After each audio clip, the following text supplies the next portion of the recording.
Welcome everybody to our monthly market update for the real estate market in Southeast Idaho. We are Murdock, Manwaring and Cardon, real estate group at eXp Realty. Thanks for joining us. We're going to cover what happened in the month of April 2025 in the real estate market here in Southeast Idaho. We're doing a little something exciting. We like to change it up a little. If you missed last month, we were all animals. And so if you're looking for a real fun, exciting video, head back to March's video and check that out. But we are changing up and we're going to cover the three counties.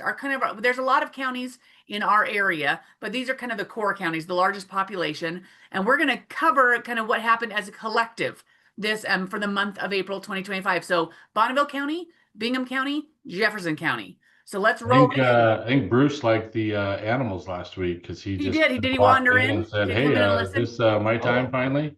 By the way, this is Bruce Bruce's the favorite dog. time Bruce. to come in and take a look at it. His ears went up, if that makes you feel better. Sweet. So, by the way, if you want to receive this video in your email and the slides, go ahead and go to mmcidaho.com, click get the newsletter at the top, and we'll put you on the list. Let's Sweet. roll. All right, so we have two different things to look at today. This is just the month of April from 2024 and the month of April 2025. And then the next one we'll look at is year to date to see what is trending over time for the first quarter. First quarter of 2025 is already down. I don't know if you have seen some people on social media have like Christmas countdowns. I think that's kind of funny, but time's moving and the first quarter of 25 is already complete. Can't believe it. Start up the top left, home sales. Last year there was 203, this year is 215. So, does it feel like things are slowing down? Things feel different, but the number of sales that we're seeing is increased. So activity level is going up. A busier April than last year for the market. I believe we had a little rate drop. We will see that there was a little rate softening in the end of March and the early April. I think that caused some contracts going under contract. So last month I predicted we'd see a little few more home sales this month because that rate drop, people got kind of moving. And the thing about the market is you have to jump on it. You can't wait. It's not like the rate goes down and stays low and then you have the time. You got to be ready and hop in, and these people took advantage of that. Yeah, and lock in. If you're pre-approved and you're ready to go, you can lock in whenever you see a dip. But if you got to start from scratch, it's a lot more difficult to lock in a rate if you don't even have an application in with somebody, right? So yeah, our rate stayed low for about 2 weeks, and then they creeped back up. Yeah. So look at the listings. I mean, we saw an increase of 24% from last year just in the month of April. We're feeling it. Seems like a lot of houses. More people are finally just saying, look, I'm going to have to bite the bullet. I know I'm going to have to increase the rate on what I owe, and I'm going to have to buy at a higher price, but I need to move. And so we're seeing have to moves always, but now we're seeing I want to moves kind of entering the marketplace. And Jessica mentioned it earlier, all the new buyers that are introduced to the market this year that weren't buyers last year. And so we're seeing pent up demand and new buyers coming into the market. So these new listings are still selling and because seeing an increase in sales. Yeah, because we just have had such low inventory for so long. We've just known there's so many people out there that are wanting to sell, and they're finally saying, okay, it's time. So we're seeing that inventory increase, and we predict that we'll continue to see it increase quite a bit this year, and I'd say next year too. So I think this also an indicator. April is kind of a key month. If you take a look at a timeline of home sales days on Market 58, if they want to move in the summer, if they have families that they want to get to the school before the school year starts or those things, getting April is when they really start to hit the market with those homes. But it's the same thing with buyers. You're getting out of school. Well, I'm going to move in the summer. So you see it, we don't track how many buyers are in the market, but there are more buyers as well as more listings coming in. Yeah, that's kind of it's kind of shown in the absorption rate, right? The sales, each sale has a buyer, each property that goes under contract, has a buyer and a seller. Let's look at, let's move right to year to date then and kind of see. I'll go back and forth a couple of times. New listings up in the month of April, 24%, but year to date, 20%. And so every month we had an increase, but April was over the average. And so, you know, is May, are we going to see a 25-30% increase year over year? Are we going to be seeing more and more inventory hit the market? Because what happens on the buyer side when there's more inventory? How does that affect buyers? Anyone? They More feel homes. empowered. They feel empowered, like, listen, I don't have to make sacrifices on this house. I got another one to choose from. It Yeah. pulls us toward a buyer's market versus a seller's market. Yeah. And it could feel like, wow, there's a lot more everybody in my neighborhood is for sale right now. I don't have to make a decision. I can sit and pick and choose, and it has slowed down. Days on market 63 instead of 61, but that's not much slower, right? Pretty flat, yeah. Pretty flat. And so number of transactions has gone down a little bit year to date, but you know, the increase of inventory, we're expecting that to get absorbed from buyers, just like the bottom right there, that we're at April year to date is 3.8, less than last year to date.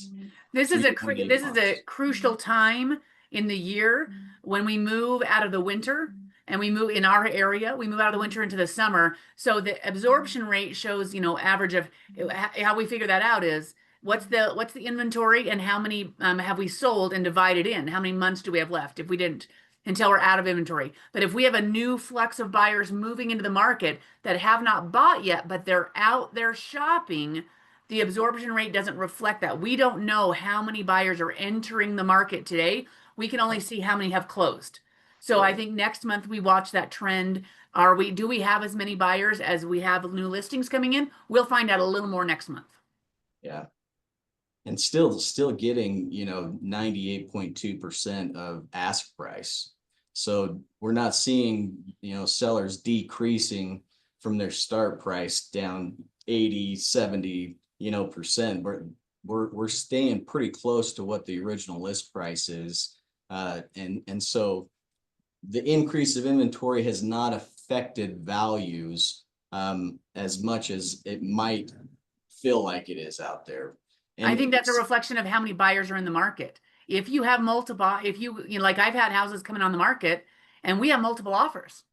They aren't having to come down. They're going over list price. Yeah. So if you look at the numbers, just know the thing we don't know is if there's competition with buyers out there, that will keep that original list of sold higher. So that's a good indicator of, is there still good competition between buyers? Yes. Yes, there is. They aren't having to drop 5%. If they use the historical value and price correctly, the buyers are there and ready to pay within, you know, 2% of the list price. Yep, good point. And look at the year to date. The average price last year right now is 404. This year it's 421. You know, so we're still seeing prices hold steady. We're not seeing a decrease in values or a ton of lower end homes selling and the higher end sitting. We're seeing good movement in most price ranges. Over 700,000, we may see a little month or two longer to sell, but things are still moving as well. So, Which having the average sales price still continue to go up. I mean, I've said this many times before, but it still just surprises me. You know, here we have, yeah, you know, more inventory, we have higher rates, but yet prices continue to, you know, to climb as far as, you know, when you average them all out. So. So interesting, Jeremy, flip back over to the April month. Notice interest rates. So we had an interesting conversation this past week. And when someone mentioned, hey, when interest rates are up at a higher end price point, when you're at that 800 a million range, those higher end, which can drag that average home price up, the rates don't affect the people at that price range as much. They might be cash. And what does affect them is the stock market. If they have significant assets and they're buying homes in that price point, their assets are affected by the stock market. So if the stock market crashes, we may see less people entering the higher end market. But if the stock market is good, we may see them coming into the market because their assets are growing. So they aren't affected by interest rates as much if they don't need it, if they have cash, but they are heavily affected by the stock market. Well, one thing I see, speaking of the stock market, is that I have people saying I'm losing money in the stock market, so I want to get my money into real estate, which is continuing to go up. So those might not be the primary home buyers. Those might be investors. Those might be second home buyers, but they are wanting to take their money out of the stock market that is losing, or instead of putting more money into it, technically that's what it is.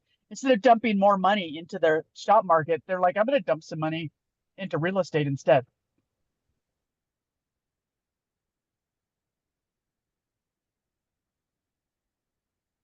Well, any last words? I think Well, let's talk a gonna little be bit a good about summer. absorption rate. We had a conversation today talking about, how does it feel? Our team brings the benefit of working with a lot of buyers and sellers. How does it feel when you see that absorption rate going from 2.8 to 4.3? What that is an indicator for all of us is we are trending away from a buyer's market toward a balanced market, moving toward a or toward a buyer's market, which means who's in control, who's getting the benefit. Is the seller in control in a seller's market? Is it balance, or is the buyer in control and the buyer is getting the benefit in a market? And that absorption rate gives us a good indication. At anything under 4%, that's considered a seller's market. The lower the number, the heavier and more advantage the seller has, which means there's less homes on the market and more buyers. So the seller gets to be in control. The balanced market 4 to 6 means no one's really getting no one's ahead of each other. We're kind of working together. And then you move into that 6 and above, and that's the buyer saying, listen, seller, you better be happy with what I'm giving you because you're lucky to get me. You got a lot of competition and not very many buyers. So as we move towards moving into a balanced market, it may feel like a buyer's market because if you've shopped in a while and it hasn't felt like there's a lot of inventory, now there is, buyers may be feeling emboldened, but you can take a look at this and go, what does it mean to be a buyer's market? Man, it's until we hit 6, the buyers aren't really in control. You're still having to look at the actual numbers and know you've got to make a good offer. You've got to be able to come in and say, the sellers don't have to take it. They can wait for the next buyer. Yeah, advantage still to the seller. So Yeah. Yeah. even though it might not feel like it as opposed to 5 years ago, but right. Yeah, it still is. Or when you feel a flood in 1 month, you entered the market you've been looking, let's say, for a month or two, and there's a flood of new inventory like this, right? New listings up 20%. Ho, ho, ho, the seller's lucky to have me. There's a ton of choices, but that doesn't move us into a buyer's market for that moment because you can't see how many buyers are out there you're competing with as well. So just keep that in mind. Don't feel emboldened. Remember, you got to look at the stats and that list to sold ratio. Sellers are still getting close to what they're asking for. And houses are selling. There's Houses just are selling. lots and lots of activity. So Yep. So it's time to buy a house. Call us up.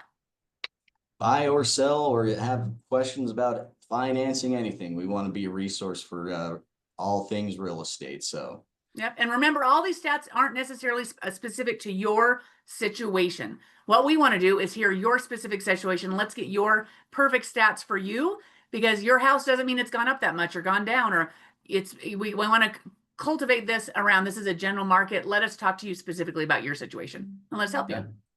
And get to our website and look at our socials because we have got a fun summer event coming up. Yeah, we do. I'll invite you. So follow us on socials. All right. Thanks, everybody. Thanks, everybody. See you next month.